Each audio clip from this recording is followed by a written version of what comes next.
berarti menerangkan roh. Bagaimana supaya roh kita bisa terjaga, Pak? Marilah kita beres. Itu adalah termasuk pertanyaan yang sangat mengena.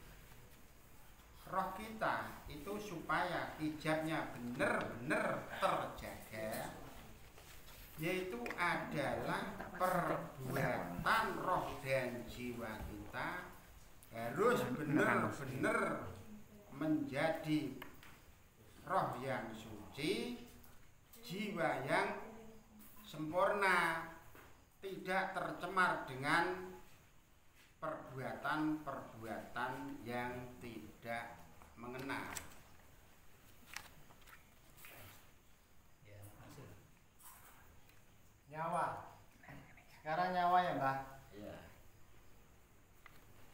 Di nyawa itu surat ayatnya Malik Yaumiddin, Mbak. Iya.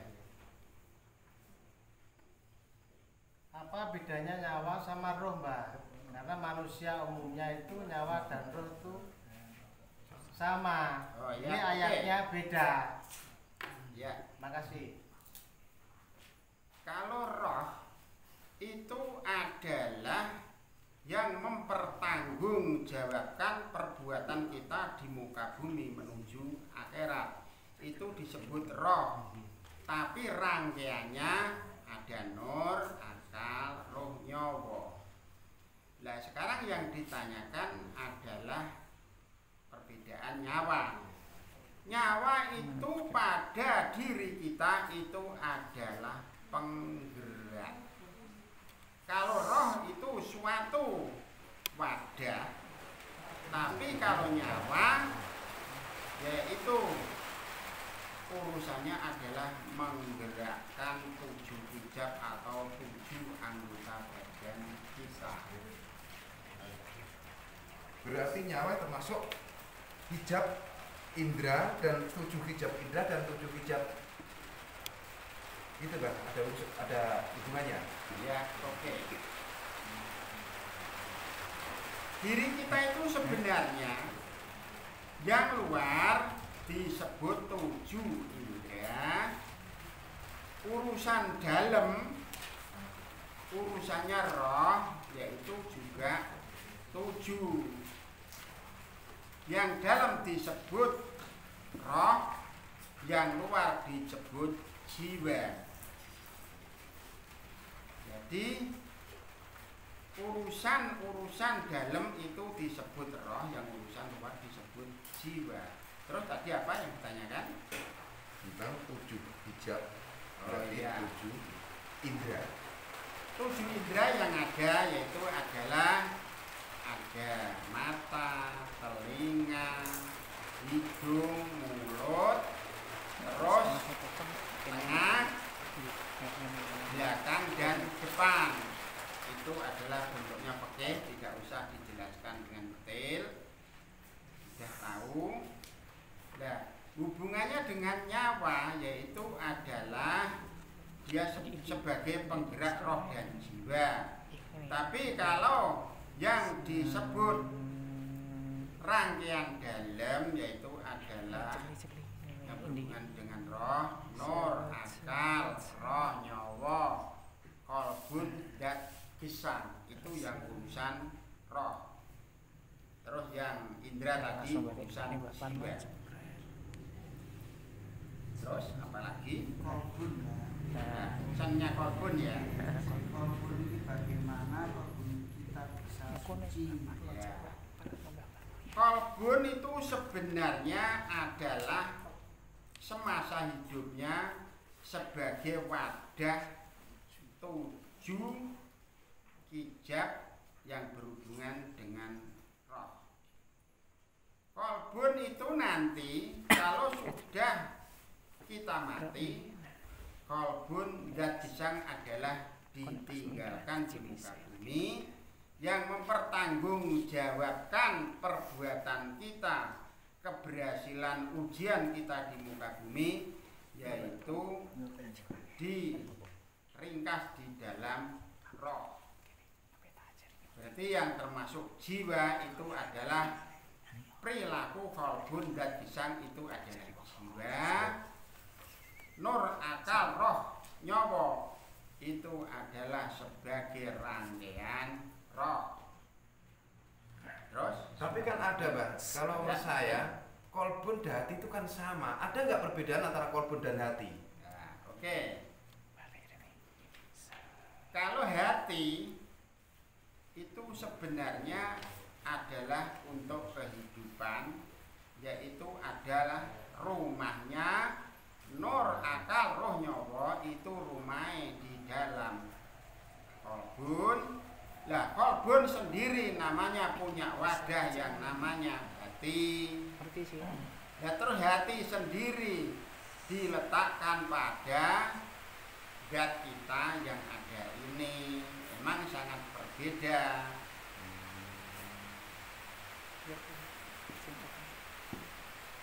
Nah ini meneruskan mengenai zat.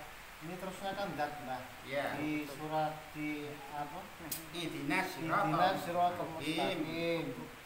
Hanya kepadamu lah aku menyembah, Ya. dan hanya kepadamu lah aku meminta. Ya. Kan ngoten. Itu hubungannya dengan zat. Ini Ya, kisah nyuwun niku kan hati napa zat, Mbah? Nah itu sebenarnya adalah permintaan akal, tapi yang menggerakkan adalah zat. Sebab kita bisa bertanya ini karena rangkaian 4 titik nur, akal, roh nyawa itu yang kita bicara dan bisa bertanya. Nah, hubungannya dengan zat, ihdinas siratal mustaqim itu hubungannya dengan zat, yaitu adalah ihdinas siratal mustaqim. Jalan yang lurus, salah. Iya. Salah. Nah, perjalanan kita di muka bumi atau perjalanan kita menuju akhirat itu kan menggunakan zat. Kalau di muka bumi kita adalah menggunakan zat yang kita bawa sekarang. Tapi nanti perjalanan menuju akhirat, hisab dan surga yang aslinya yaitu pakai zat suci. Itu bentuknya syariat. Jadi badan kita itu adalah syariat di muka bumi, zat yang kita pakai ini. Tapi nanti setelah mati perjalanan menuju akhirat ke surga menggunakan zat suci. Jadi nur akal roh nyawa, zatnya zat suci. Berarti ngeten. Monggo. Iya, monggo. Monggo. Saya tanya Mbak, ini baliotnya gesang. Gesang ini apa sama dengan hidup? Gesang di sini adalah menerangkan gesang kehidupan dari 7 roh dan jiwa. Itu disebut gesang itu adalah gerakan supaya dari 7 hijab roh dan 7 hijab jiwa supaya bisa bergerak, supaya bisa berfungsi.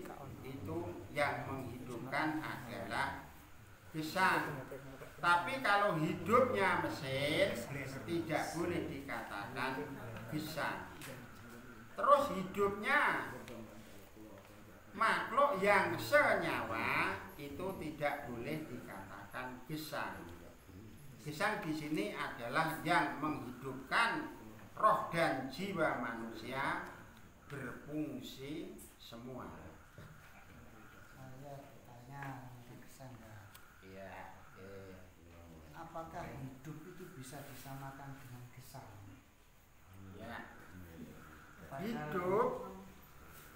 Hidup dikata apakah sama dengan gesang? Gesang ini sebenarnya adalah dari kata gesangnya menurut Allah, bukan gesang dalam bahasa Jawa. Kalau hidup itu bagaikan hidupnya sesuatu yang bermesin, atau contoh mesin yang hidup dinyalakan itu namanya hidup. Tapi gesang di sini adalah menerangkan hidupnya roh dan jiwa. Jadi sangat beda. Berarti ngeten Mbak, tanpa gesang itu 6 hijab tidak akan bisa hidup. Betul. Apa bagaimana? Jadi tanpa perlengkapan zat gesang berarti 7 hijab itu tidak berfungsi. Itu semuanya berfungsi karena 7 rangkaian dilengkapi dengan gesang. Gesang itu adalah yang menghidupi atau menggerakkan 7 hijab roh dan 7 hijab jiwa. Nah, kalau seolah-olah hijab nur yang ditutup oleh Allah, itu orang itu adalah menjadi idiot. Ini yang saya pertanyaan yang terakhir untuk satu, ya, untuk pertanyaan terakhir satu, itu dat dan gesang. Dat ada di bumi, gesang ada di bumi. Itu bagaimana penjabarannya, Mbak? Kok gesang dengan dat itu hampir sama? Dat ini adalah kehidupan jiwa di bumi. Tapi kalau zat yang dihidupkan di akhirat, yaitu namanya zat suci. Terus gesang yang disebut di sini adalah untuk kehidupan di muka bumi. Di akhirat sudah tidak termasuk. Berarti kalbun zat gesang ini adalah urusannya dengan jiwa atau perilaku. Yang dibawa di akhirat nanti adalah nur, akal, roh, nyawa yang disebut roh. Itu nanti yang mempertanggungjawabkan perbuatan hidup kita di muka bumi. Alhamdulillah. Ini kalau diteruskan bisa panjang kali lebar kali tinggi. Nah, maka akan kita gali lebih dalam, lebih mendetail, dan lebih istimewa lagi pada tayangan berikutnya.